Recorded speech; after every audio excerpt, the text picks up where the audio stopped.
tichiona shoko raMwari kuti Mwari unomborevei mukati muupenyu hwedu, tichicherekedza kuti Mwari unonamatwa musimba roupenyu. Upenyu ndokupfuurira mberi kwaMwari mukati mevana vake. Saka hapana chinoitwa naMwari kana Mwari, when God comes on the scene, chinozowapo kubva ipapo chienda mberi kuratidzwa kweupenyu huri Mwari kwaMwari. Saka zvoreva kuti zvibereko zvese kana kuti zvese zvichazotevera kumashure zvinenge zvichingopupurira nekunongedzera chinhu chakanga chiri kwamavambo, zvinenge zvichingopupurira nekusimbisa zviri umwari hwaMwari. Saka panheyo dzimwe chete idzodzo takaona kuti chinokonesa kupfuurira kweupenyu rufu. Saka nguva dzose hazvisi mumunhu kana kuti hazvisi munhu wevanhu kuda kupfuurira mberi. Zvinongotora that godly nature kuti ibate mukati medu kuti tikwanise kuva nekupfuurira mberi mukunamata Mwari. Saka tikabvisa that nature yeumwere hwaMwari in humanity kana kuti muvanhu, chinosara rufu. Ndosaka muchicherekedza kunyange pamararamiro edu that kuti kana mungava mumhuri kana mumusha mumwe akafa, kana tapedza kuviga munhu, the only thing chatotanga kutaura pamusoro pacho ndechekuti kana kuri kwedu kumanyika toti ngatichiparadzai nhumbi, vamwe vati ngatichigovei zvinhu zvomufi. Zvoreva kuti zvakangorukwa munature yemunhu just to destroy kana kuti kungoparadza. But kana ari Mwari uchiita zvinhu kuburikidza nesimba roumwari hwaMwari, Mwari unozviratidza continuity kana mukupfuurira mberi kweupenyu. Saka kana akatanga, when he starts hazvisviki pakupera, zvinoramba zvichipfuurira mberi. Saka it's very rare mumararamiro edu kuti kana munhu afa tozoti but akafa angasiya imba yake yange ichivaka, saka ngachiitei mudemhe tipfuurire mberi tipedzese paakasiyira. Hazvimo muvanhu. But once somebody is gone, tinopfuya mupfungwa medu kuti ngatichingoparadzai zvanga zviripo. Saka I just don't know kuti sei zviri nenzira yakadaro, but zvinongonongedzera kuti hapana zviri munhu in his capacity semunhu zvine kurunziro kana kuti persuasion yekupfuurira mberi. The moment yaunoisa munhu muprogram, chauri kuisa, you are putting an end, uri kuisa mugumo muzvinhu izvozvo. Ndosaka kana tauya pamberi paMwari, Mwari tinogamuchirwa naMwari as new creatures. Saka kana taazvisikwa zvitsva tagoverwa umwari hwaMwari. Saka chaakutanga kufamba nekupfuurira mberi matiri is the characteristics dzeupenyu hwatahwanaho. Saka izvozvo ndo zvinotiita vana vaMwari. Saka kunze kwaizvozvo tinoita zvatinoita, tinoita zvechechi, tinoita zvekunamata, but hazvina zvazvinopfuurira mberi, hazvikwanisi kupfuurira mberi kuti svisa mukuda kwaMwari. Saka we saw kuti izvozvo ndo zvakakwanisa kubatwa naAbhurahama. Akatarisa kana Mwari honai ndakutofa kai, ndisina mwana, muchandipei. Pane chinofanira kubuda mauri chinoratidza chiri chibereko chenyasha dzaMwari dzawakawanirwa kana kuti dzawakagamuchira dai Mwari waitinzwira nyasha. Saka maneno ano kana Mwari uchititendera hatitauri kwenguva yakareba, but uchingomutsa nemwoyo nekusimbisana zvichibva pashoko raMwari kuti zvichida pane ungawana chaangabatsirikana nacho kuti tirambe tichifamba parwendo rwatinofamba mukati mavo. Saka toda kuti titendukire kushoko raMwari, titaure shomanene panguva yandinayo, kuti tichitarira kuna Mwari kuti Mwari vatore mashoko mashoma iwawo vamaropafadze vamamedure pakati pedu, avanzwe kuti zvitiringanire. Amen. Saka da kuti titarise mubhaibheri kubhuku yaIsaiah chapter 45.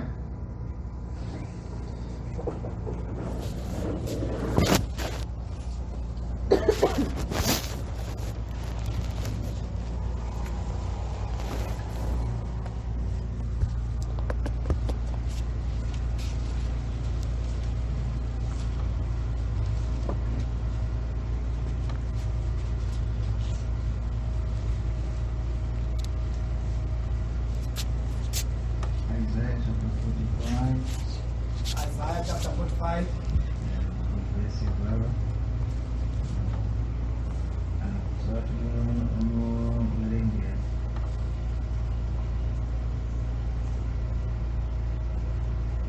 Verse 18. Isaiah chapter 45 verse 18. Nokuti zvanzi naJehovha wakasika denga rose, iye Mwari wakavumba nyika nokuiita, wakasimbisa akasaisika kuti rive dongo, asi wakaivumba kuti igarwe. Zvanzi naye, ndini Jehovha, hakuna mumwe. Amen. Basi Amen. Saka titaure pamusoro pepfungwa yandinayo, pafungwa pfupi yandinayo, titarise kusikwa kwenyika. Saka tawerenga this scripture nokuda kuti iri kunongedzera zviri kumwari kwaMwari uye chinangwa chaMwari pakusika nyika. But pfungwa yedu toda kuti tidzoke kubhuku yaGenesis, pana Genesis chapter 1, Mwari uchisika nyika. Saka for a subject ndoda kuti tidaidze chidzidzo ichi musoro wekuti nyika iri dongo, kana kuti the earth which was void. Mwari waitibatsira. Amen. Saka now pataverenga kuna Isaiah chapter 45 verse 18, Bible rotanzi ndizvo zvinotaura Jehovha wakasika, kana kuti Ishe wakasika denga, uye akaita zvinhu zvose nenyika, akazvigadzira akazvisimbisa. Oti hanzi haana kuzviita kuti rive dongo, asi akaizviita kuti uwe ugaro. Bible rozoti hanzi ndini Ishe, hakuna mumwe kunze kwangu. Saka zvoreva kuti panapa Isaiah uri kutijekesera kuti Mwari kana uchiite zvinhu, Mwari haaiti zvinhu in vain. Mwari haabati pasina. Whenever God makes a movement, kana pane chaanoita, there is a purpose behind. Kana kuti pane chinangwa nechinoda kuzadzikiswa, nokuda kwokuti Mwari ndiMwari, kunze kwake hakuna mumwe. Dai Mwari waitinzwira nyasha. Saka panapa Isaiah unoreva kuti Mwari uri kuti ndini ndakasika denga nenyika, ndakasika kuti handina kuzviita kuti rive dongo, handina kuzviita kuti just zvingova wasteful, kana kuti zvingova zvinhu zvisina basa kana zvisina maturo. Saka Mwari pane chimwe nechimwe chaanoita, pane chinokwanirisa mukuda kwaMwari kana kuti mupfungwa yake. Dai Mwari waitinzwira nyasha. Amen. Saka ndakuda kuti tidzoke zvino tiende kubhuku yaGenesis, pana Genesis chapter 1, tione something ipapo. Saka pana Genesis chapter 1 ndoda kuti tiverenge kubva pavhesi ya 1. Genesis chapter 1 verse 1. Verse 1 and verse 2. Pakutanga Mwari wakasika denga nenyika, nyika yakanga isina kugadzirwa, isina chinhu. Rima rakanga riripo pamusoro pemvura yakadzika, mweya waMwari wakanga achigarira pamusoro pemvura. Verse 3. Verse 3. Mwari akati, chiedza ngachivepo, chiedza chikavapo. Saka panapa patirikuona tirikudzorerwa back to the creation kana kusikwa kwedenga nenyika. Saka Bible pataverenga rikuti pakutanga Mwari wakasika denga nenyika. Then rozopfuura mberi roti nyika yakanga isina kugadzirwa kana kuti the earth was void and without form. Yakanga isina kugadzirwa isina chimiro uye pakanga paine rima guru rakazadza nyika dai Mwari waitinzwira nyasha. Saka pataona kubva kuna Isaiah watitaurira pachena kuti Mwari kana akasika dinga nenyika wakazvisika kuti zvisawa dongo, wakasika kuti uwe ugaro kuti pa iwe nzvimbo inogarika. But patiri kudzoka pana Genesis tiri kuona kuti Bible roti pakutanga Mwari wakasika denga nenyika, then kozonzi nyika yakanga isina chinhu, nyika yakanga isina chimiro, rima rakanga riripo panyika. Zvinoreva kuti asi Isaiah waramba kuti Mwari kana uchiite chinhu haaiti chinhu pasina. Saka zvoreva kuti chimiro chekuva void kana chekuva kushaya chimiro kana kuva dongo kana kuva waste kana kuzadzwa nerima chimwe is a condition inouya mushure mekunge Mwari pane zvaaita pakutanga. Saka chimiro chekuva void kana chekuva waste kana chekuva dongo kubviswa kweusikwa hwaMwari kubva pachimiro chaivapo pakutanga dai Mwari waitinzwira nyasha. Saka tinokwanisa kuona kuti Genesis chapter 1 pane maphases 2 ekusikwa. Pekutanga pane zvakasikwa, then pane zvakazoitika pakati zvakaita kuti nyika yakasikwa naMwari iwe west kana kuti iwe dongo kana kuti isagarika isava nechimiro chakanaka.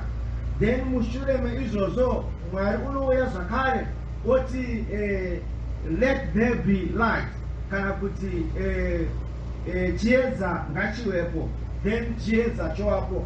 Pobva patanga futi kuva a continuation yeupenyu neusikwa nekurarama. Saka chatinoda kuti tibatisise neshoko raMwari pakutanga ndechekuti Mwari ndiye the great fountain of life, pakuti Mwari ndiye chitubu cheupenyu.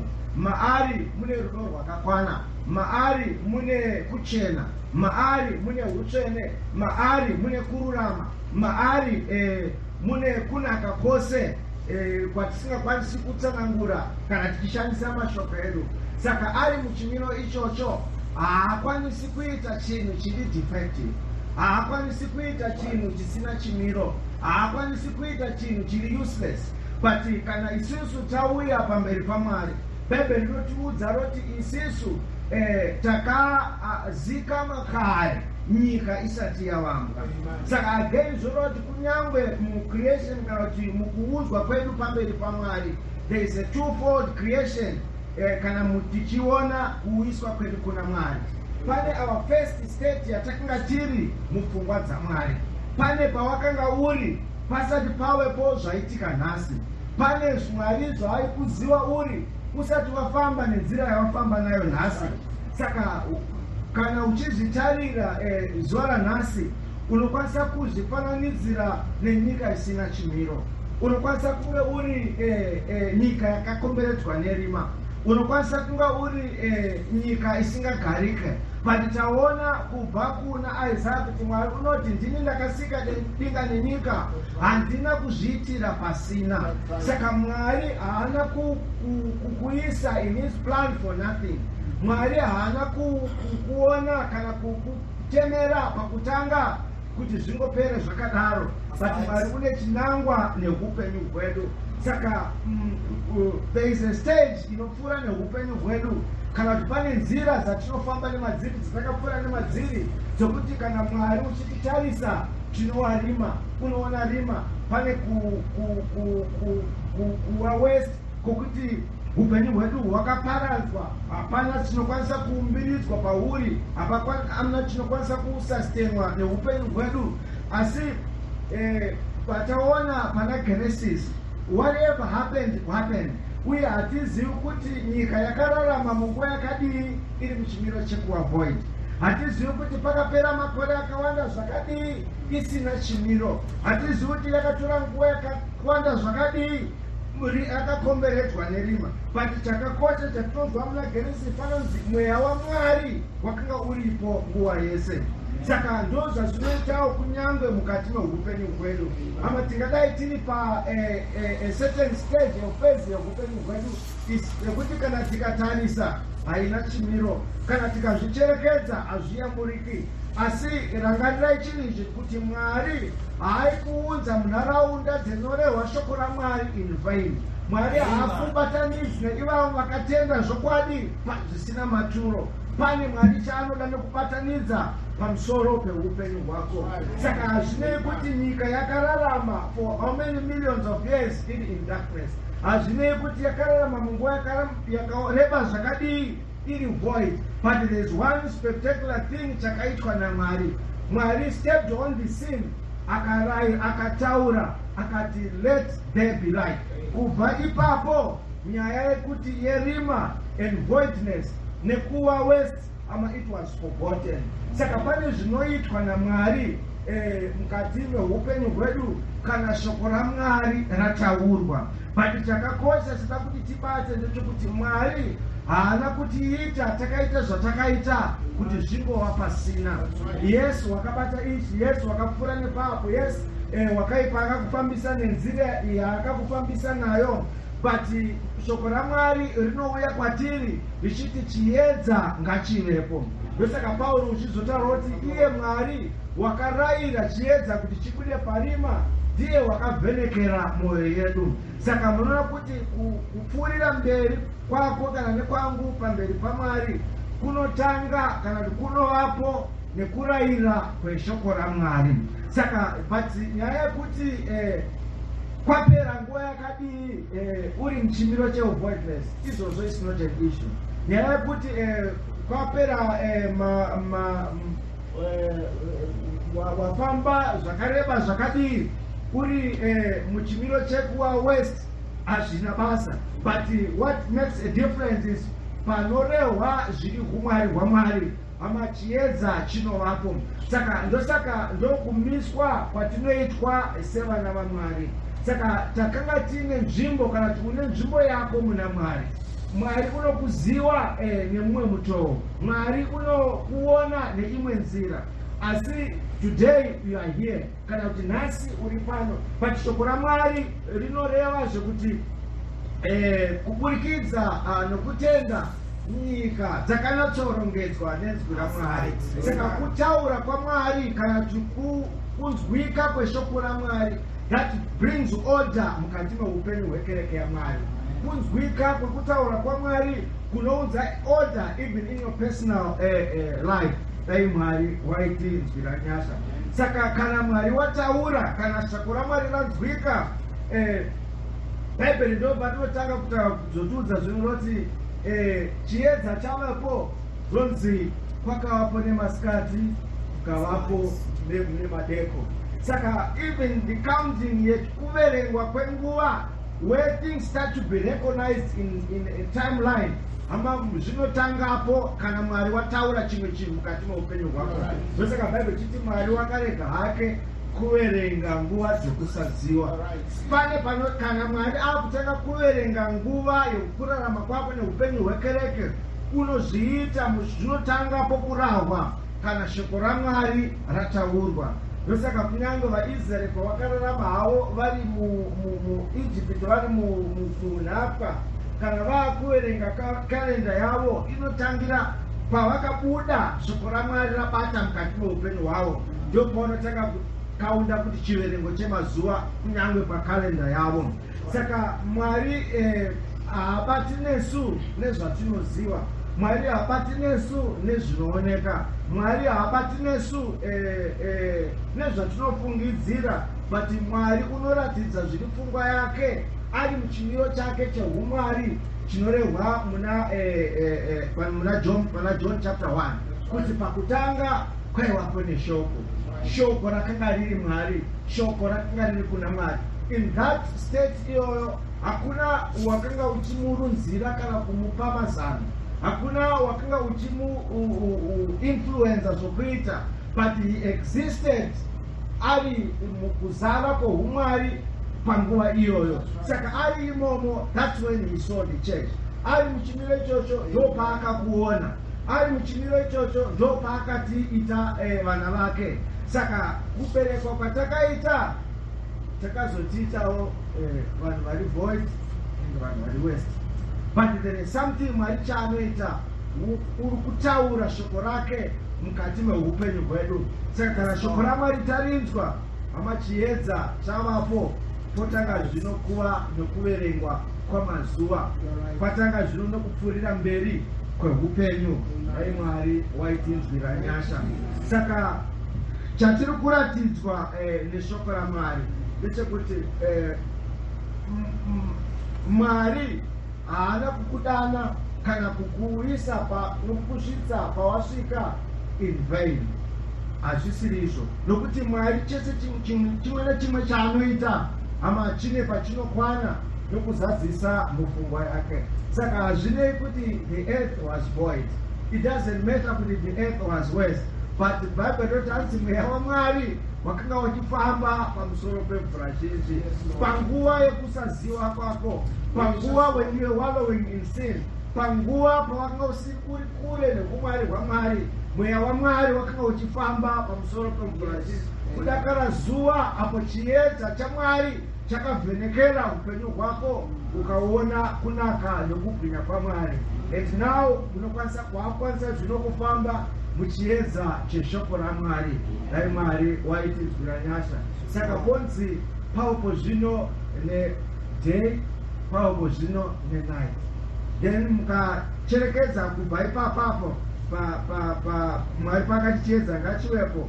Panzi nyika yakatanga zvino kumeresa miti, mhuka dzikavapo, pakatanga kuvapo nekupfuurira mberi kwenyika inokwanisa kugarika.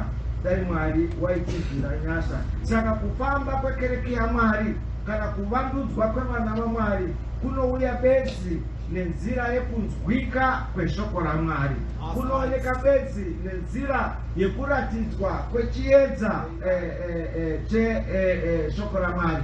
Kunyangwe Jesu Kristu uchiuya, Bible rinanzi nyika yeZebuluni nenyika yeNaftali, panzira inoenda nekurenje pamhenderekedzo yegungwa, I think vanhu vakanga vagara murima chiedza chakavhenekera.